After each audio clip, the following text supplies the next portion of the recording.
Hello and welcome to Plus Sports on PlusTvAfrica. It's a brand new week, Monday. And of course, all the relevant stories of the weekend are still very fresh and worth dissecting. In a weekend that featured not only the Chelsea men's team, but also their women's team qualifying for the FA Cup finals, you realize that Chelsea Football Club, even with all of their struggles, are still doing very well. Arsenal, on the other hand, their London rivals, failed to capitalize on an opportunity to take control of the top fourth place position that both Tottenham and Manchester United are vying for.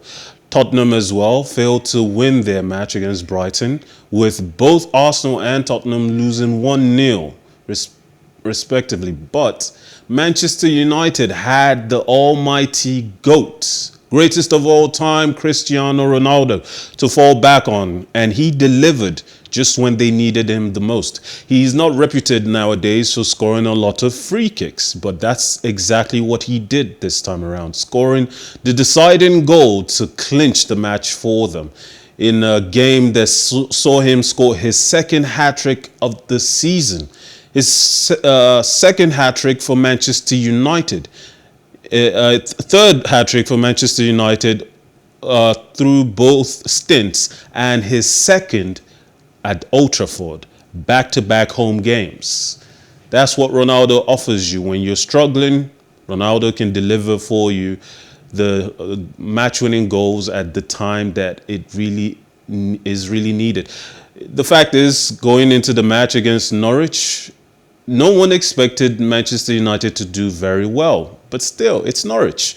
They're bottom of the table, and yet they gave Manchester United a lot of headache, scoring 2 goals to level up after the first half. They saw Manchester United race into a 2-goal lead. Yet, Manchester United defense seemed to fall apart. Many will say that it's still the same old story, with Maguire not being able to lead that back line to a convincing defensive shutouts. Regardless, as long as you have a Ronaldo, you always have a chance. But we'll start in Nigeria, where Laden Bosso, head coach of Nigeria's under-20 boys Flying Eagles, the coach who has just recently signed a new contract with the NFF, has called up 40 players for next month's WAFU B under-20 championship, which will be held in Niamey, Niger Republic. There are 4 goalkeepers, 12 midfielders,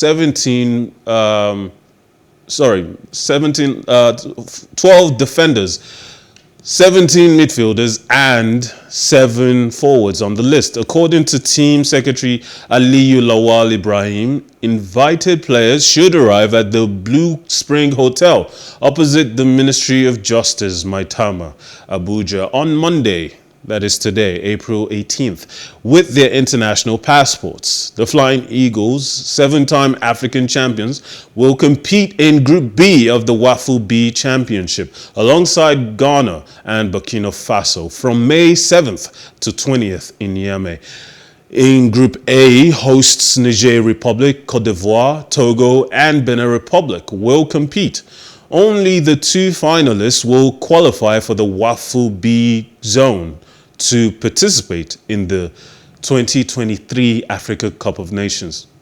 Now, regardless of what you feel about the new lineup of coaches that the NFF has either reappointed or simply triggered a renewal of contract, it's business as usual and we have to deal with it. Meanwhile, in the Bundesliga, Bayern Munich moved to the brink of retaining their Bundesliga title with a 3-0 win at Arminia Bielefeld victory over their main rivals. Borussia Dortmund next weekend will clinch the trophy. Jacob Barrett, Lawrenson's own goal, plus strikes from Serge Gnabry and Jamal Musiala, saw Julian Nagelsmann's side respond well to their Champions League exit against Villarreal. Bielefeld remains second bottom. When you're a team, a club as big as Bayern Munich, regardless of how many goals you score in the Bundesliga, in a league that, for all intents and purposes, is theirs to lose every season. Winning the league is not a big deal, but not winning the Champions League is a failure of a season. It seems to me, and many others would agree, that this Bayern Munich team, its golden generation of Thomas Müller, Lewandowski, are gradually phasing out, and they've lost another opportunity to add to their legend by clinching another Champions League trophy. Who knows if they will be able to do it next season? Every season only gets harder, and age and time is not on their side. Now, to another team that oftentimes has no competition in their league, PSG moved to the brink of reclaiming their own Ligue 1 title with a 2-1 victory over big rivals Marseille at the Parc des Princes.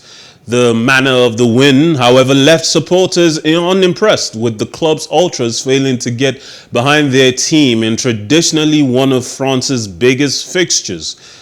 Mauricio Pochettino's team didn't have a shot in the second half, having gone in ahead at the breakthrough Neymar's opener and a Kylian Mbappe penalty. Duje Kaleta had equalized in a scramble for the visitors, who had a late equalizer from William Saliba ruled out for offside. Possibly even more important for this PSG team than it is for Bayern Munich.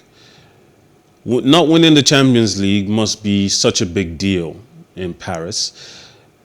All the money that has been spent, one could say they've spent over $1 billion, or maybe even pounds or euros, whichever denomination you care for. They've spent a lot of money to assemble a team year after year, paying wages that are astronomical and above market levels, just to secure the very best players they can get on the market. The likes of Sergio Ramos, with all his injuries, hasn't even played up to 15 games this season. Yet he must be on some very high wages. It goes without saying that Neymar is collecting a lot of money, and so is their new acquisition, Messi, who hasn't quite hit top form, even though his stats are relatively good for most players, but not good enough for Messi. Not good enough for a player being discussed in the category of greatest of all time.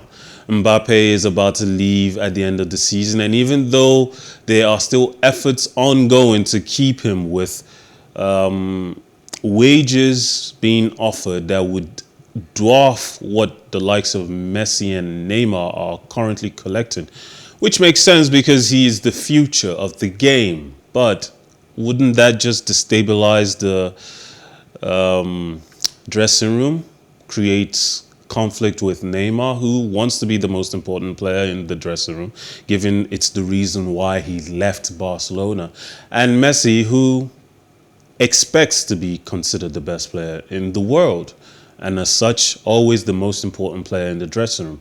He's still finding his feet, so maybe he would be more humble in regards to this. But if he does leave, if Mbappe does end up leaving, Real Madrid are waiting with open arms, and he won't get as much money as he would at Paris. But Paris haven't delivered on the promise of Champions League success. Real Madrid possibly can. Now, in tennis, Tsitsipas captured his second straight Monte-Carlo Masters crown with a workmanlike 6-3, 7-6, 3 win over first-time ATP Tour finalist Alejandro Davidovich Fokina on Sunday, April 17th, claiming his first title of the 2022 season, making it his second ATP Masters 1000 crown. Surprise package Davidovich Fokina, who knocked out top-ranked Novak Djokovic and Indian Wells champion Taylor Fritz in the earlier rounds at Monaco drew first blood by breaking Tsitsipas to take a 2-1 lead in the opening set. The pair traded breaks again in a seesaw second set before Tsitsipas pounced in the tiebreak to secure the victory and his 8th career title when Davidovich Fokina failed to deal with a blistering backhand.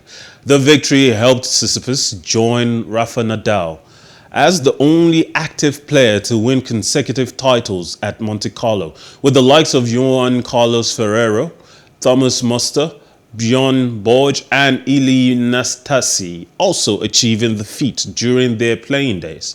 Tsitsipas will now climb to number 2 in the ATP race to Turin. One could argue that Davidovich Fokina needed this loss in order to recalibrate and understand what it takes to be a champion. Truth be told, being a champion means learning how to pace yourself. And Davidovich Fokina seemed to have given everything he had in his matches against Taylor Fritz and Djokovic. Next time, maybe he'll do better. Monte-Carlo awaits for him to win. Now, in the NBA, the Milwaukee Bucks almost came unstuck in Game 1 of their NBA playoff series against the Chicago Bulls. The defending champions blew a 16-point lead before recovering to seal a 93-86 win at Fiserv Forum. Giannis Antetokounmpo top scored with 27 points and 16 rebounds, 13 of which were defensive rebounds, while Nikola Vucevic led the Bulls with 24 points. The Bucks are at home again for Game 2 on Wednesday. Thank you for joining us on Plus Sports on Plus TV Africa. Happy Easter to everyone at home, because most of you are at home. It's Monday and there's a public holiday to enjoy. My name is Mikhail Tinubu. As I always say, never forget, life is never boring with some sports. Have a wonderful day.